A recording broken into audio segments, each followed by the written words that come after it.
राधे राधे। कैसे हैं आप सभी लोग? तो आशा करें कि अच्छे होंगे और पढ़ रहे होंगे। तो इसके पहले वीडियो में हमने पढ़ा आचार्य रामचंद्र शुक्ल की पुस्तक हिंदी साहित्य का इतिहास से रीतिकाल का प्रकरण 2। तो अगर आप मेरे चैनल पर नए हैं तो प्लीज़ सब्सक्राइब कर लें और वीडियो को पूरा देखा करें। और आज पढ़ रहे हैं हम लोग मुक्त रीति काव्य। तो ये बच्चन सिंह की पुस्तक है, हिंदी साहित्य का दूसरा इतिहास। तो ये बच्चन सिंह की पुस्तक है। आरंभ में कहा जा चुका है कि मुक्त रीति कवियों में दो प्रकार के कवि आएंगे, क्लासिकल या अभिजात और स्वच्छंदधारा। पहले वर्ग में केवल बिहारी आते हैं और दूसरे वर्ग में घनानंद, ठाकुर, बोधा, आलम, दिशदेव आदि। तो जो शुक्ल जी ने किया है वो मुक्त में जो रीति मुक्त काव्य है उसमें बिहारी को नहीं रखा है, लेकिन बच्चन सिंह जी ने क्या किया है कि मुक्त रीति काव्य नाम दिया है और उसमें पहले वर्ग में अभिजात वर्ग में बिहारी को लिया है। तो आइए पढ़ते हैं। तो बिहारी अभिजात वर्ग। बिहारी का जन्म 1595 1663 में मृत्यु हुआ।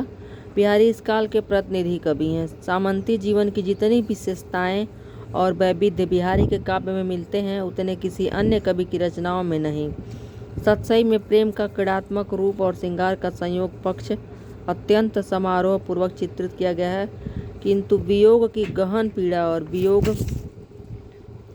पक्ष की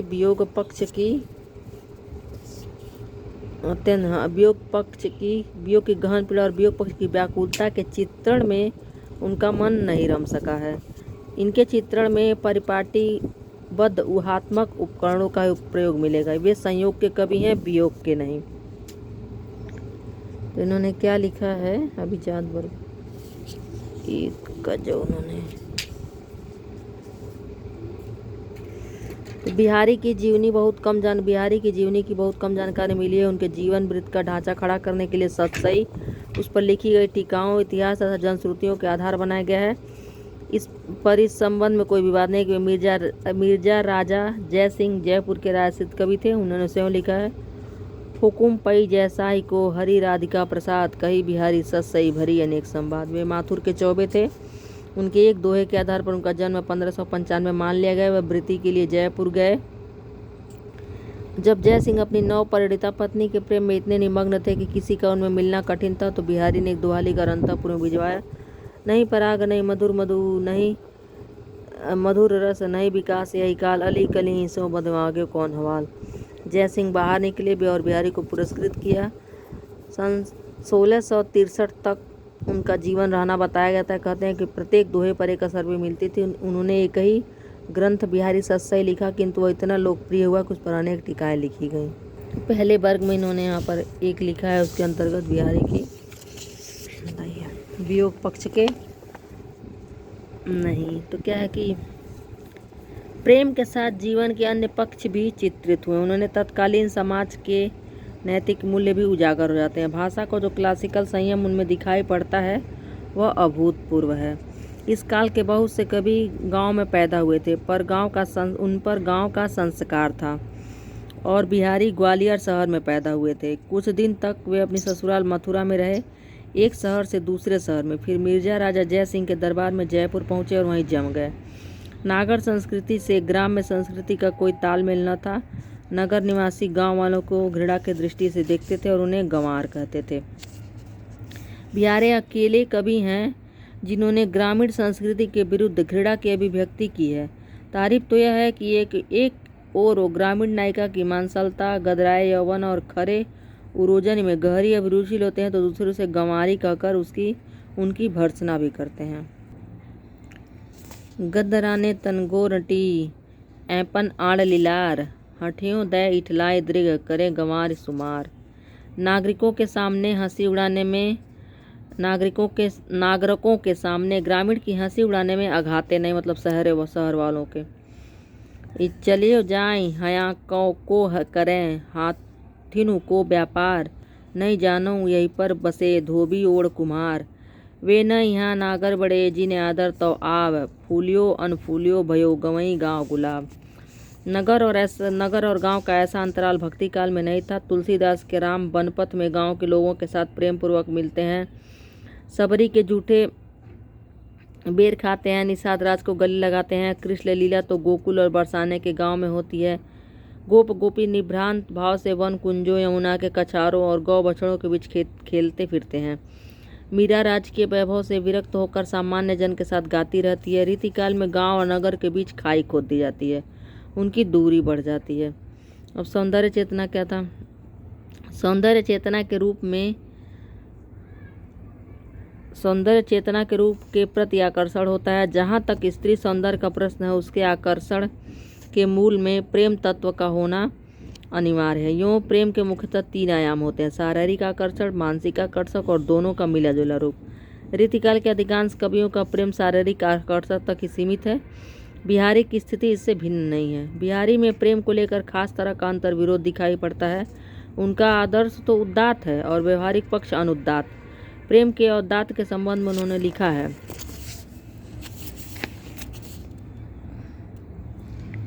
गिरते ऊंचे रसिक मन, बूढ़े जहाँ हजार, वहें सदा पशु नरन कौं, प्रेम पयोधि पगार, चटक न छाड़त घटत हूँ, सजन नेह गंभीर, फीको परे न बरु फटे, रंगियो चोल रंग चीर। लेकिन जब वे लिखते हैं कि तो तन अवधि अनूप रूप, लगियो सब जगत को, मोह दृग लाग्यो रूप, दृगन लगी चटपटी, तो रूप उनका ठंडा, अमानसिक और सपाट दृष्टिकोण उजागर हो जाता है। रूप के प्रति विद्यापति की विकलता देखते ही बनती है। जन्म अवधि भरे रूप निहारल, नयन तिरुपति भेल, जैसी का रूप तो अपनी व्याप्ति में आकाश पाताल को ढक लेता है। बेनिछोरी जारी जो बारा, सरग पताल होई अंधारा। बिहारी के लिए अंधियारा। बिहारी के लिए प्रेम चौगान का खेल है। यह सामंतों का प्रिय खेल है। इसमें लुका छिपी का पर्याप्त अवकाश रहता है। रीतिकालीन नायक एक ओर सामाजिक प्रतिबंधों का निर्वाह करता है तो दूसरी ओर लुक छिपकर प्रेम का चौगान भी खेलता है। जहाँ बिहारी रीति के प्रभाव से मुक्त है, वहाँ सौंदर्य की प्रभावान्वित के अद्वितीय चित्र खींचते हैं। अंग अंग छवि की लपट, उपटते जाति अच्छे, खरी पातरी उतऊ, लगे भरी सी देह, सहज सेत पंचतोरिया, पहिरत अधि छवि होत, जल चादर के दीप लौ, जगमगात तन ज्योति। तो सुंदर है। तो इन चित्रों पर अभिजात्य का पूरा प्रभाव है। कहाँ गदराए यौवन की गंवार और कहाँ छवि की लपटों से भरी तन्वी, कहाँ धुंधची की माला धारण करने वाली ग्राम्या और कहाँ जल चादर के पीछे रखे दीप की तरह पंचतोलिया से आवृत नागरिका की जगर मगर करती तंदूती। देव की नायिका भी दीपावली की तरह जगर मगर करती हुई आती है, पर बिहारी का मित कथन, रंग योजना तथा जटिल विन्यास देव में नहीं है। जल चादर के दीप लौ में तत्कालीन मुगल सभ्यता से प्रभावित सामंती संस्कृति की जगमगाहट की बिंबात्मक अनुभूति होती है। अब संयोग वर्णन क्या है इनका? संयोग चेतना हो गया। संयोग वर्णन में नायिका के विविध भंगिमाओं, हाव, सूरत विहार, मद्यपान, क्रीड़ा आदि का मादक चित्रण किया गया है। कुछ भंगिमाएं स्वाभाविक होती हैं, कुछ संयोच्छा सूचक। स्वाभाविक भंगिमाओं में भी यदि नायक को कुछ मोहन लगता है तो वे उसे उद्दीपन विभाव के अंतर्गत समझना चाहिए। यह सब प्रेम के क्रीड़ात्मक पक्ष हैं।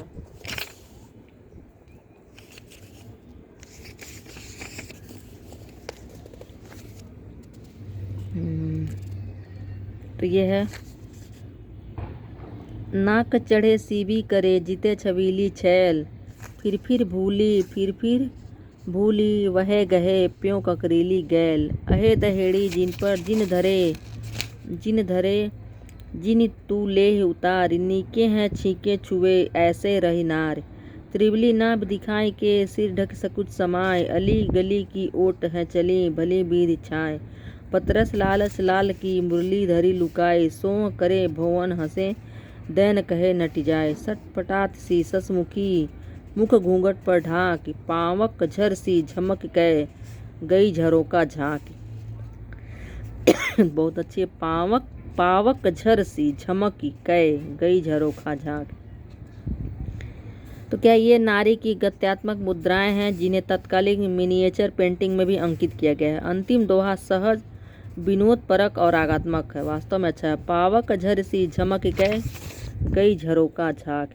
शेष दोहे तत्कालीन सामंती मानसिक बनावट के सूचक हैं। क्रीड़ा में चतुराई का एक दृश्य है। लरिका लैबे के मिसनु लंगरू मी ढिगआय गयो अचानक आंगुरी छाती छैल छुआय। लंगर तो कृष्ण भी थे, पर उनका लंगरपन मटका फोड़ने, माखन न खाने, छेड़छाड़ करने में था। यहाँ पर तो लंगर का रूप ही बदल गया है। नागर चुंबन का एक नाट्य दृश्य देखिए। अंगुरिन ऊंच भरु भीति दय उलब चितय चखलोल रुचि से दूहूं दुहुन के चूमे चारु कपोल। एक दूसरे से सटे हुए घर शहर में ही होते हैं। ऊपर की खुली छतों के बीच की दीवार कम ऊंची होती है। इस दीवार पर थोड़ा उचक कर प्रेमी प्रेम का स्वाद लेकर एक दूसरे का कपोल चूमते हैं। स्मृति जन्य अनुभाव के अच्छे चित्र की रीति काव्य में कमी नहीं है, पर बिहारी ने इसके लिए नई नई युक्तियां निकाल ली हैं। नायक के गिरह कबूतर को देखकर नायिका की पुलक का एक चित्रण एक नई उद्भावना है।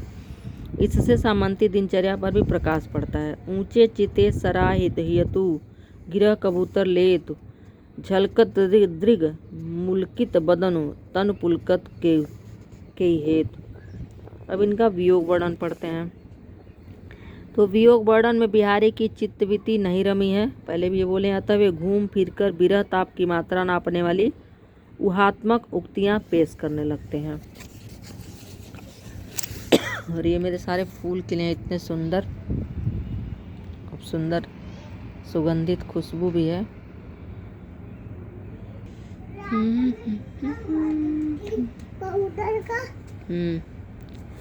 कर विरह ऐसी तऊ गैल न छाड़त नीच दीने हूँ चश्मा चखन चाहे लहे न मीचु।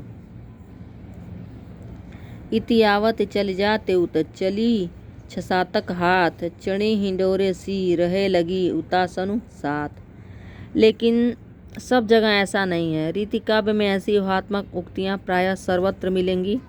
इसे वियोग वर्णन की पीटी पर पाटी समझना चाहिए, किंतु कुछ उदाहरणों के आधार लेकिन सब जगह ऐसा नहीं है। रीति काव्य में ऐसी ऊहात्मक उक्तियाँ प्रायः सर्वत्र मिलेंगी। इसे वियोग वर्णन की पीटी हुई परिपाटी समझना चाहिए, किंतु कुछ उदाहरणों के आधार पर बिहारी में विरह वर्णन की संवेदना का अभाव देखना असंगत है। परिपाटी ग्रस्तता से उबर कर जहाँ उन्होंने नवीन प्रसंगोद्भावना की है, वहाँ उनकी प्रतिभा का चमत्कार देखते ही बनता है। अजो न आए सहज रंग विरह दूबरे गात अब ही कहा चलायति ललन चलन की बात। जदब तेज रवहाल बल पलको लगी न बार ते गवड़ो घर को भयो पैंडो कोस हजार। श्याम सूरत करी राधिका तकत तर नीजा तीर असुअन करत तरौस को खिनको खरह नीर। पहले दोहे में सहज रंग नायिका के भूत, वर्तमान और भविष्य की स्थितियों के रचनात्मक स्तर पर उजागर करता है। इसके साथ ही शरीर और मन की जटिलताएं भी चित्रित हो उठती हैं। दूसरे दोहे में नायक तेज घोड़े पर सवार है। उसे घर के ग्वेडे समीप पहुंचने में देर न लगी, लेकिन ग्वेडे से घर 1000 कोस दूर मालूम पड़ने लगा। जो लोग सापेक्षवाद से परिचित हैं उन्हें काल तत्व के इस अंतर का पता चल सकता है। इतने कम शब्दों में अनलंकृत ढंग से नायक की विकलता को अत्यंत कौशल से चित्रित कर दिया गया है।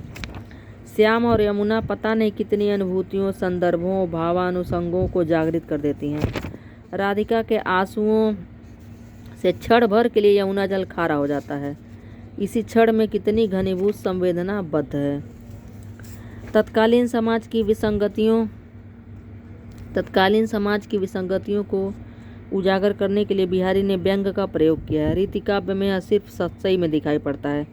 जिन पौराणिकों, वैद्यों, ज्योतिषियों और रसिकों पर व्यंग किया गया है वे तत्कालीन समाज को उजागर नहीं करते, आज के समाज के कथावाचकों, वैद्यों, ज्योतिषियों और रसिकों की वास्तविकता का भी उद्घाटन करते हैं। तो यह है परतीय दोष पुराण सुनी, लख मुल्की सुखदान, कसक करी राखी मिश्रऊँ, मुँह आई मुस्कान, बहुधन लय आसान कै, पारो देत सराह, वैद बधू हंस भेद सौ, रही नाह मुँह चाय।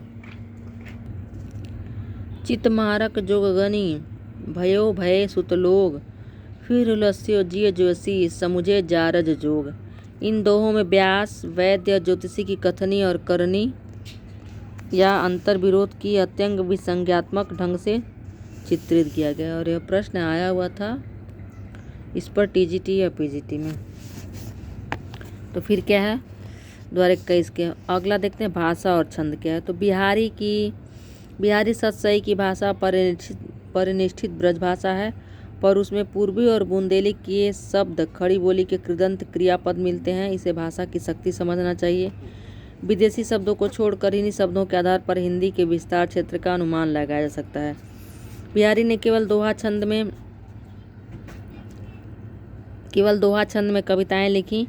उनमें कल्पना की समाहार शक्ति और भाषा के समाज शक्ति देखते ही बनती है। जिसमें शक्तियाँ जितनी अधिक होंगी, दोहों की रचना में वह उतना ही सफल होगा। थोड़े अक्षरों में बहुत अर्थ भरना दोहा की विशेषता है। रहीम ने कहा है, धीरज दोहा अर्थ के आखर थोड़े माए। पर बिहारी का काम रहीम के काम से अधिक जटिल था, क्योंकि वे दोहों में और भी अधिक अर्थ भर रहे थे। इन दोहों की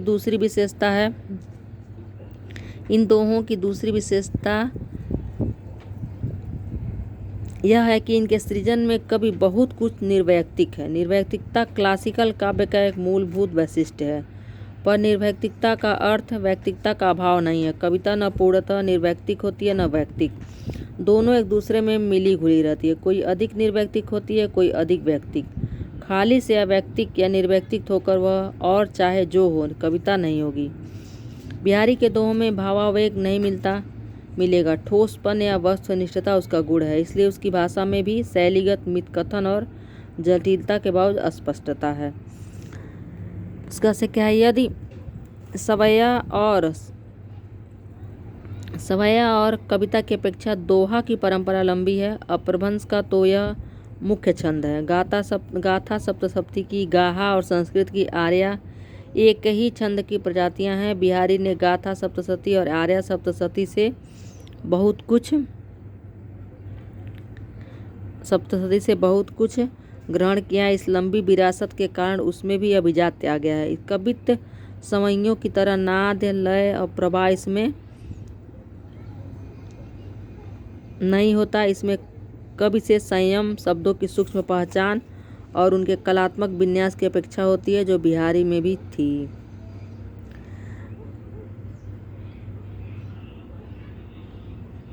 यदि दोहे को गुलदस्ता और प्रबंध को वनस्थली कहा जाए तो आज सारी दुनिया में गुलदस्ते गुलदस्ते दिखाई पड़ेंगे। दोनों का अपना महत्व है, न कोई छोटा न कोई बड़ा। मुक्तकों की तुलना प्रबंधों से नहीं की जानी चाहिए। इस तरह की तुलना ही अवैज्ञानिक है। यदि तुलना करनी है तो दोहों की परंपरा में बिहारी के दोहों को रखना अधिक संगत है। दोहों का ऐसा जटिल विन्यास न तुलसी दोहावली में है, न मतीराम सतसई में। तुलसी के दोहे मुख्यतः भक्ति और नीति परक है। मतीराम पर बिहारी की छाप है। उनके दोहे भी कलात्मक दृष्टि से प्रौढ़ नहीं है। रहीम के दोहों में नीति कथन अधिक है। इन लोगों के दोहों में कवियों की दृष्टि अधिक है, कथन की भंगिमा पर कम। बिहारी में दोनों का सामंजस्य है। शुक्ल जी ने एक और बिहारी के दोहों को हिंदी साहित्य का रत्न माना है, दूसरी ओर हाथीदार पर कड़े बेलबूटे। इस अंतर्विरोध के मूल में बिहारी की प्रसिद्धि और शुक्ल जी की अपनी अभिरुचि का अंतर्विरोध है। दोहा छंद उन्हें प्रिय नहीं है, क्योंकि वह किसी ऐसे लय का संचार नहीं करता जिसकी स्वर धारा कुछ काल तक गूंजती रहे। कवित्व और सवैयों की अनुगूंज दोहे में रख देखना अपने आप में असंगत है, क्योंकि दोहे की प्रवृत्ति भिन्न है। बेलबूटे हस्त कौशल हैं और हस्त कौशल कला नहीं होता। कला में रचनात्मकता होती है, सौंदर्य होता है। हस्त कौशल में हाथ की सफाई का चमत्कार होता है। सतसई में रचनात्मक चमत्कार है। यह यथा प्रसंग छोटी छोटी वस्तुएं या व्यापारों को चुनता है, उन्हें यथोचित शब्दार्थों में बांधता है, लघु लघु वाक्यों में गूंथता है। इनके द्वारा वह बिंबों के छोटे छोटे ताज महल बनाता है और जो अपनी समग्रता में अत्यंत व्यंजक हो उठते हैं। कहीं सिर्फ रेखाएं यानी कंपोजिशन है, कहीं रेखा और रंग दोनों है और कहीं विरोधी रंगों का मिश्रण है, कहीं अनुरणन है और कहीं मिथकीय प्रयोग, विरोधाभास, असंगति और दृष्टांत उनके प्रिय अलंकार हैं। कहीं कहीं सामयिक अनुक्तियों का चमत्कार है जिनमें उनकी जातीय मनोवृत्ति अभिव्यक्त हो उठी है। वस्तुओं का सटीक चुनाव देखिए। तंत्री नाद कवित रस सरस राग रतिरंग तन भूषण अंजन दृगन पगन महावर रंग। व्यापारों के चुनाव में भी अत्यंत सावधानी बरती गई है। दृक उर्झट टूटत कुटुम जुरत चतुर्चित प्रीति परति गांठ दुर्जन ये दई नहीं हरित। विभिन्न जाति की वस्तुओं को अगल बगल जक्स्टोपोज करके चमत्कार उत्पन्न किया गया है। व्यापारों में प्रायः असंगतियों के विधान द्वारा कथन को नाटकीय बना दिया गया है। नाटकीयता उनकी शैली की मूलवर्तिनी प्रवृत्ति है। आज का युग बिहारी के कलात्मक विधान से बहुत कुछ सीख सकता है। तो अगले वीडियो में पढ़ेंगे स्वच्छंद काव्यधारा, और ये पुस्तक है फिर से बता देते हैं हिंदी साहित्य का दूसरा इतिहास बच्चन सिंह। तो हम लोग पढ़ रहे थे मुक्त रीति काव्य, उन्होंने 2 पार्ट में बांटा है, अभिजात वर्ग और स्वच्छंद धारा। तो मुक्त जो अभिजात वर्ग के अंतर्गत उन्होंने केवल बिहारी को रखा है, आप देख सकते हैं। तो अगले में पढ़ेंगे स्वच्छंद काव्य धारा। विस्तृत रूप से पढ़ना बहुत ज़रूरी है क्योंकि एलटी और जीआईसी की अब सभी परीक्षाएं लिखित होंगी। तो जब तक पुस्तकें नहीं पढ़ेंगे, विस्तृत रूप से नहीं पढ़ेंगे, तब तक लिखित परीक्षा में तो पास होना असंभव है, क्योंकि बीए ग्रेजुएशन लेवल का नहीं है कि थोड़ा बहुत 1-2 लाइन सही लिख के चले आएंगे। तो इसलिए पुस्तकें पढ़ना बहुत ज़रूरी है। तो पढ़ते रहिए, मस्त रहिए, खुश रहिए, रोज़ पढ़िए। रोज़ पढ़ने की बात ही अलग होती है। एक दिन दबाव में 6 घंटा 7 घंटा पढ़ने से बेहतर है कि रोज़ 1 घंटा आधा घंटा ज़रूर पढ़ें और समय निकालें। ऐसा नहीं तक समाज से कट के ही सब लोग को पढ़ना चाहिए। अपने घर के जिम्मेदारियों को भी देखिए और 1-1 2-2 घंटा रोज़ पढ़ते भी रहिए। तो ये था स्वच्छंद काव्यधारा। अगले वीडियो में पढ़ेंगे, तब तक खुश रहिए, मस्त रहिए। धन्यवाद।